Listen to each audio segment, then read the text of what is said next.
오늘은 요한복음 11장 28절에서 44절까지 보겠는데, 지난 토요일에 보았던 17절에서부터 27절까지 먼저 같이 읽겠습니다. 시작. 예수께서 가서 보시니 나사로가 무덤 속에 있은 지가 벌써 나흘이나 되었다. 베다니 예루살렘에서 오리가 조금 넘는 가까운 곳에 있는데, 많은 유대 사람이 그 오라버니의 일로 마르다와 마리아를 위로하러 와 있었다. 마르다는 예수께서 오신다는 말을 듣고서 맞으러 나가고, 마리아는 집에 앉아 있었다. 마르다가 예수께 말하였다. 주님이 여기 계셨더라면 내 오라버니가 죽지 아니하실 것입니다. 그러나 이제라도 나는 주님께서 하나님께 구하시는 것은 무엇이나 하나님께서 다 이루어 주실 줄 압니다. 예수께서 마르다에게 말씀하셨다. 내 오라버니가 다시 살아날 것이다. 마르다가 예수께 말하였다. 마지막 날 부활할 때 그가 다시 살아나리라 하는 것은 내가 압니다. 예수께서 마르다에게 말씀하셨다. 나는 부활이요 생명이니 나를 믿는 사람은 죽어도 살고 살아서 나를 믿는 사람은 영원히 죽지 아니할 것이다. 내가 이것을 믿느냐? 마르다가 예수께 말하였다. 예, 주님은 세상에 오실 그리스도이시며 하나님의 아들이심을 내가 믿습니다. 28절에서부터 44절까지 같이 읽겠습니다. 시작. 이렇게 말한 뒤에 마르다는 가서 그 자매 마리아를 불러서 가만히 말하였다. 선생님께서 와 계시는데 너를 부르신다. 이 말을 듣고 마리아는 급히 일어나서 예수께로 갔다. 예수께서는 아직 동네에 들어가지 않으시고 마르다가 예수를 맞이하던 곳에 그냥 계셨다. 집에서 마리아와 함께 있으면서 그를 위로해주던 유대 사람들은 마리아가 급히 일어나서 나가는 것을 보고 무덤으로 가서 울려고 하는 것으로 생각하고 그를 따라갔다. 마리아는 예수께서 계신 곳으로 와서 예수님을 뵙고 그 발 아래 엎드려서 말하였다. 주님이 여기 계셨더라면 내 오라버니가 죽지 않았을 것입니다. 예수께서는 마리아가 우는 것과 함께 따라온 유대 사람들이 우는 것을 보시고 마음이 비통하여 괴로워하셨다. 예수께서 그들에게 물으셨다. 그를 어디에 두었느냐? 그들이 대답하셨다. 주님 와 보십시오. 예수께서는 눈물을 흘리셨다. 그러자 유대 사람들은 보시오, 그가 얼마나 나사로를 사랑하였는가 하고 말하였다. 그 가운데서 어떤 사람은 이렇게 말하였다. 눈먼 사람의 눈을 뜨게 하신 분이 이 사람을 죽지 않게 하실 수 없단 말이오. 예수께서 다시 속으로 비통하게 여기면서 무덤으로 가셨다. 무덤은 동굴인데 그 어기는 돌로 막아놓았다. 예수께서 돌을 옮겨 놓아라 하시니 죽은 사람의 누이 마르다가 말하였다. 주님, 죽은 지가 나흘이나 되어서 벌써 냄새가 납니다. 예수께서 마르다에게 말씀하셨다. 내가 믿으면 하나님 영광을 보게 되리라고 내가 내게 말하지 않았느냐? 사람들이 그 돌을 옮겨 놓았다. 예수께서 하늘을 우러러 보시고 말씀하셨다. 아버지, 내 말을 들어주신 것을 감사드립니다. 아버지께서는 언제나 내 말을 들어준다는 것을 압니다. 그런데도 이렇게 말씀을 드리는 것은 불러선 무리를 위해서입니다. 그들로 하여금 아버지께서 나를 보내신 것을 믿게 하려는 것입니다. 이렇게 말씀하신 다음에 큰 소리로 나사로야 나오너라 하고 외치시니 죽었던 사람이 나왔다. 손발을 천으로 감겨 있고 얼굴은 수건으로 싸매어 있었다. 예수께서 그들에게 그를 풀어주어서 가게 하여라 하고 말씀하셨다. 우리가 지난 토요일에 실족하다, 걸려 넘어지다라는 것을 봤습니다. 그래서 그냥 행동이나 생각이 자기 중심적 입장에서 말을 낸다. 그래서 여기서는 능동태로 써 있다. 어떤 상황 환경의 발생에 대한 생각, 태도, 행동은 자신의 시간 가지에서 이루어지고 있다라는 것. 그래서 이런 의미로 사용되고 이런 의미로 걸려 넘어진다. 실족되었다. 발이 걸려서 넘어졌다. 발이 제 갈 길을 잃어버렸다. 이게 넘어지다. 자기 가치관에 의해서는 자기 생각에 갇혀 있어서 자기만의 기준을 가지고 있으므로 넘어지게 됨을 봅니다. 예수님께 온 마리아, 이제 마르다가 왔다가 예수님 온다가 막 달려왔다가 예수님 만나보고 이제 마리아를 부르니까 마리아가 있습니다. 근데 마리아는 동일하게 들었지만은 많이 있었습니다. 마르다는 왔다 갔다 했습니다. 그러면서 마리아에게 조용하게, 야, 예수님 부르셔, 빨리 가봐봐. 마리아가 예수님 앞에 왔습니다. 와서 얼굴을 베었고 그 다음에 엎드렸습니다. 저기는 과거형으로 쓰여 있습니다. 정해진. 그러니까 얼마나 와서 보고 있다가 문제는 그런 건 모르지만 하여간에 왔다. 그 다음에 배웠다. 엎드렸다. 그거를 과거형으로 써놨는데 예수님에게 이르되 말하고 있는 이 상실은 현재 시제를 썼습니다. 사도 요한은 지금 예수님과의 관계에 초점을 두고 있는 그 모습을 보면서 또한 바로 그 전에 이 말하고 있는 그 전에 마리아의 태도를 또한 본 것 같습니다. 마르다와 마리아의 동일한 질문이 나옵니다. 주님이 여기에 계셨더라면 내 오라버니가 죽지 않았을 것입니다. 마리아도 동일한 자기의 푸념 섞인 고백을 합니다. 그러나 예수님을 대하는 마르다와 마리아가 서로 다른 태도를 갖습니다.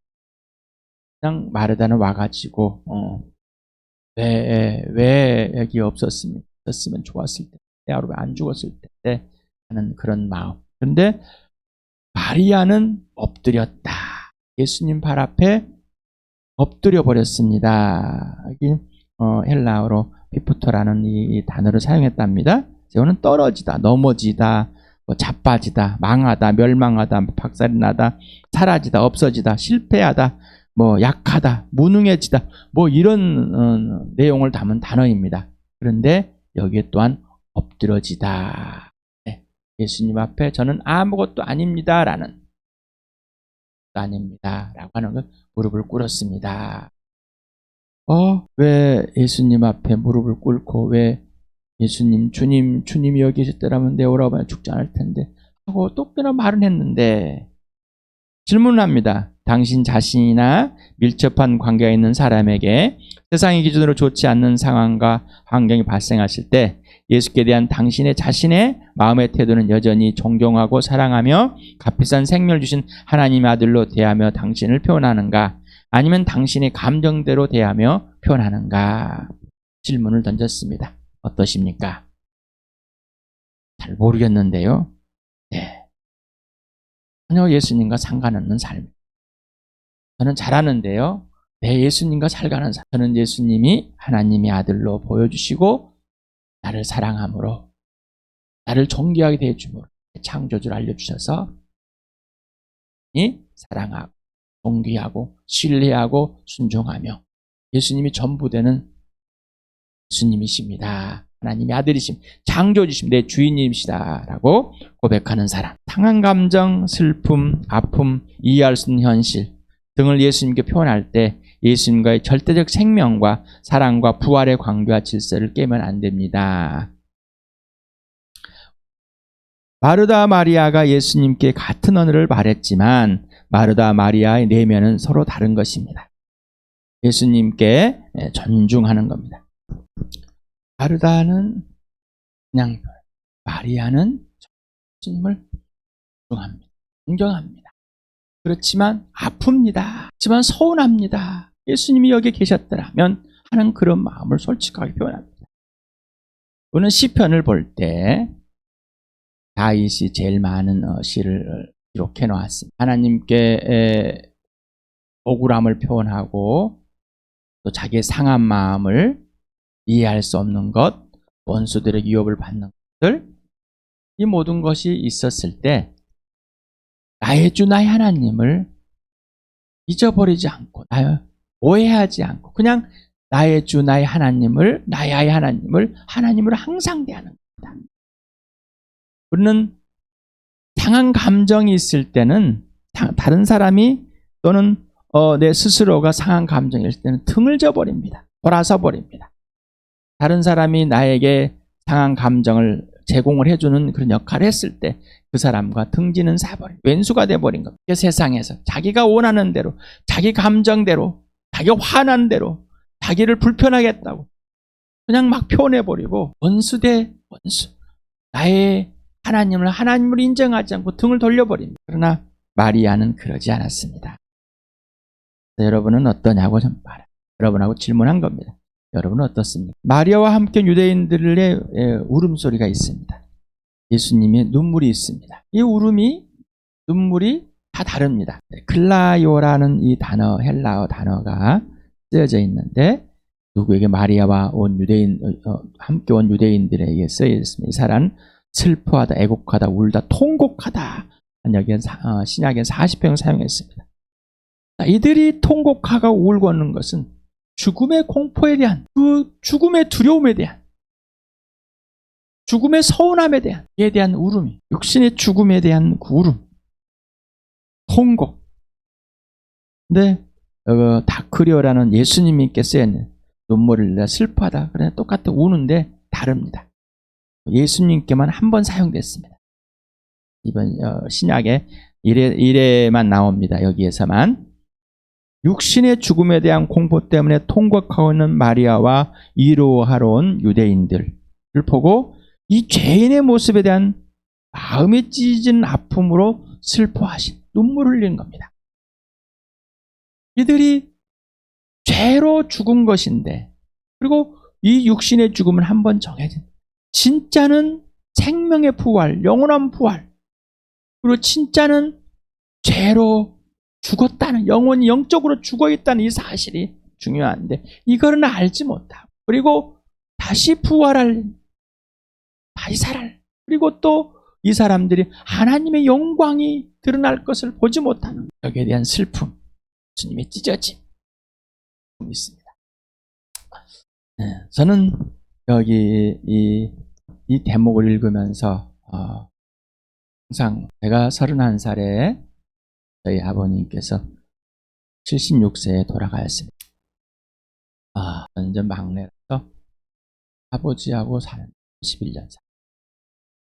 어떻게 보면 많이도 살았거든요. 약간 그렇지만 제가 우는 게 달랐어요.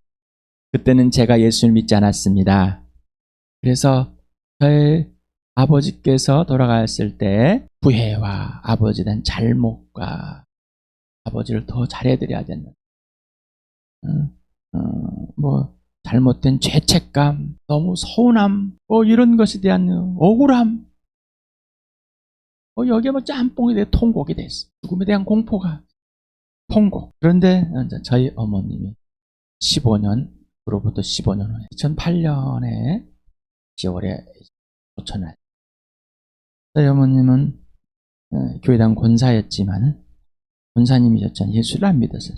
여러분에서 복음을 듣고 예수를 믿었습니다. 영접하고 시원하다. 사에게 누구도 이 복음을 나에게 전해주자. 네가 고맙습니다. 막둥이 목사님, 형님 두 분도 목사님이시죠. 그래서 저희 이제 그리고 복음을 듣고 한 2년 있다가 암으로 조천을 하셨습니다. 돌아가시기 이게 소천 전에 바로 금요일 날 소천하셨는데 토요일 날 서울에서 부안까지 가가지고 저랑 저희 차를 데리고 마지막으로 인사를 드려서 너무나 감사하게 헤어지고 금요일 아침 연락을 받아서 슬퍼이 옵니다. 하지만은 훨씬 기쁨이 큽니다. 왜? 하나님의 나라에 이제 온전한 영원한 안식에 들어가셨구나. 너무 감사. 그러나 내 마음에 아쉬운 건 내 엄마와 함께하는 시간을 마지막에 시한부 인생이지만은 함께함을 내가 누리지 못한 겁니다. 더 많이 찾아뵙고 내가 어머니께 뭘 해드릴 건 없습니다. 근데 우리는 뭔가 해드려야 한다는데 실은 부모는 하나님의 유일무이한 선물입니다. 이 유일무이한 선물인데 내가 선물을 더 누리지 못한 것이 아쉬워요. 저희 어머니도 마찬가지. 하나님이 주신 선물인 저를 고통 속에라도 한 번이라도 더 보고 싶은 게 아쉬울 뿐 다른 없습니다. 예수님도 시한부 인생입니다. 이 땅의 시한부 인생. 젊어서 죽음을 정해놓고 오셨습니다. 우리는 한 번 죽는 건 정해져 있지만 언젠지 시기는 모르지만 예수님은 시기를 알으셨지만 않고 아버지가 원하는 그 시간 그때가 오면은 지금 예수님은 이제 마지막 이 땅에서 살아가는 친구들과의 살아가는 이 땅에서 예수님과 함께 해주시는 것 친구들에게 함께 해주는 끝까지 함께 해주는 이 삶 그런데 슬퍼할 일이 아니라 너희는 나를 위해서 우는 거야 너희 자녀들을 울어라 슬퍼할 일이 아니라 기뻐할 일이다 기뻐할 일 여러분 죽음이 축복이십니까? 육신의 죽음이 축복이냔 말입니다. 바울이 내가 지금 오늘 죽는 것은 나에게 유익인데 너희들 때문에 너 때문에 너를 위해서 땅에 남아있을 수밖에 없는 하나님의 은혜다. 여러분 어떻습니까? 여러분 어떻습니까? 아직도 부모가 살아있으면 부모에게 뭔가를 해주고 싶으십니까? 그런 것 때문에 잘하고 온 것이 아니라 하나님이 주신 선물인 내 부모와 함께하는 나에게 선물인 그 부모와 함께하는 그 기쁨을 누리시기 바랍니다. 또한 부모가 안 계십니까? 이미 소천을 받았어요. 그런데 아직도 부모의 그 어린아이처럼 부모로부터 뭔가를 받아야 되는 아주 죄인의 모습을 갖고 있습니다. 그 거짓말이다. 이 울음에 대한 예수님의 우리에 대한 알 수가 있습니다. 이들의 울음에 대한 걸 알 수가 있습니다. 죽음의 공포 때문에 벌벌 떤 우리를 이 땅에 예수님이 오셔서 죽음을 패하시고 썩지 않은 과 영원함을 보이셨습니다. 영원한 생명, 인생의 문제를 알려주시고 나는 영원한 생명을 가져야 할 존재라는 하나님과에 대해서 부활과 생명이신 예수님이 직접 보이시고 죄로부터 영적인 죽음이 무엇인지 영적으로 사는 것이 무엇인지 분명히 알려주셨습니다. 여러분 지금도 교리적 관념적인 사고에 있습니까? 분명히 예수 그리스도 죽으시고 부활의 주인 건 분명합니다. 분명해야 됩니다. 자, 이 분명함이 이제 실제가 돼. 부활과 생명의 실제적 관계의 지속입니다. 이 복음, 예수 그리스도 사귐 속에서 부활을 매일매일 매 순간 경험하는 나와 여러분 되기를 축복합니다. 나사로 무덤 앞에서 돌을 옮기라고 명령하는 예수님. 그리고 마르다의 반응을 봅니다. 예수님이 돌을 옮겨놓으라 할 때 마르다는 님 무슨 말씀하십니까? 지금 오라버니가 나흘이나 됐는데 썩었습니다. 시체가 썩었어요. 다 흐물흐물해집니다. 그런데 이 돌문을 열으라 못. 이스라엘 무덤에 우리나라는 수직으로 대부분 하죠. 파가지고 그런데 이스라엘은 수직도 있었고 땅에 파너서 묻은 것 그래서 무덤들이 있었습니다. 이렇게 볼록볼록 그래서 회칠한 무덤 그리고 또 수평적인 것 굴을 파가지고 무덤을 만들어 놓은 형식이 있어요. 그거는 뭐 고인돌에도 한 것처럼 그냥 저희들의 문화일 뿐입니다. 어찌되었든 자 썩어서 냄새가 날 건데 이 돌문을 옮기라니요. 예수께서 마르다에게 말씀하신 것을 기억해봐라. 내가 마르다야 내가 말하는 것을 믿으면 또 알잖아. 내가 말하는 것 네가 내 말 안에 살면 참 제자가 되고 진리를 알고 자유가 할 것이다. 자, 내가 말한 걸 네가 믿으면 하나님 영광을 본다고 그랬지 않느냐. 마르다는 예수님을 직접 만나서 예수님이 하나님의 아들이시며 메시아이시며 주님이시라는 것을 눈앞에서 보고 알고 고백했습니다. 그리고 예수님 얼굴 마주보고 예수님이 자신이 부활과 생명을 가르칠 때 말씀을 들었고 또 고백합니다. 예수님을 믿으면 하나님 영광을 본다까지 들었습니다. 하지만 자신의 가치관 안에 예수님을 넣어버렸습니다. 여러분 어떻습니까? 예수님과의 직접적인 관계와 질서 안에 있습니까? 아니면은 여러분 생각 속에 있어요. 또한 관념이나 교리적에 거기에만 머물러 있습니다. 예수님이 마을에 사는 사람만 예수님의 찐 제자라고 그랬습니다. 찐 제자는 예수님이 말씀하시는 대로 행하는 자만 찐 제자이며 찐 제자만이 예수님을 알고 죄에서 자유함을 누리게 된다고 했습니다. 예수님이 말하면은 그대로 듣고 그대로 행하십니까? 행해봐면 합니다. 선순종 후체요.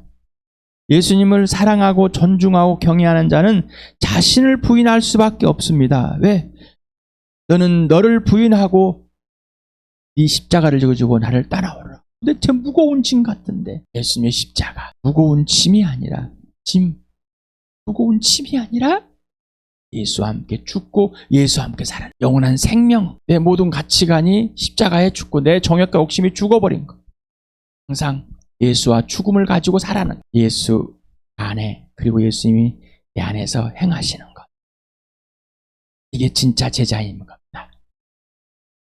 예수님이 죽으시고 부활하신 그 놀라운 은혜를 직접 예수님과 사귀면서 오늘도 부활을 누리시기 바랍니다. 요한복음 11장 41에서부터 40절까지 다시 한번 읽어봅시다. 시작. 사람들이 그대로 옮겨놓았다. 예수께서 하늘을 우러러보시고 말씀하셨다.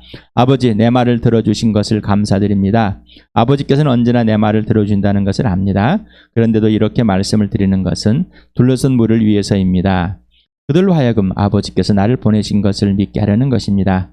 이렇게 말씀하신 다음에 큰 소리로 나사로야 나오너라 하고 외치시니 죽었던 사람이 나왔다. 손발은 천으로 감겼고 얼굴은 수건으로 싸매 있었다. 예수께서 그에게 그를 풀어주어서 가게 하여라고 말씀하셨다.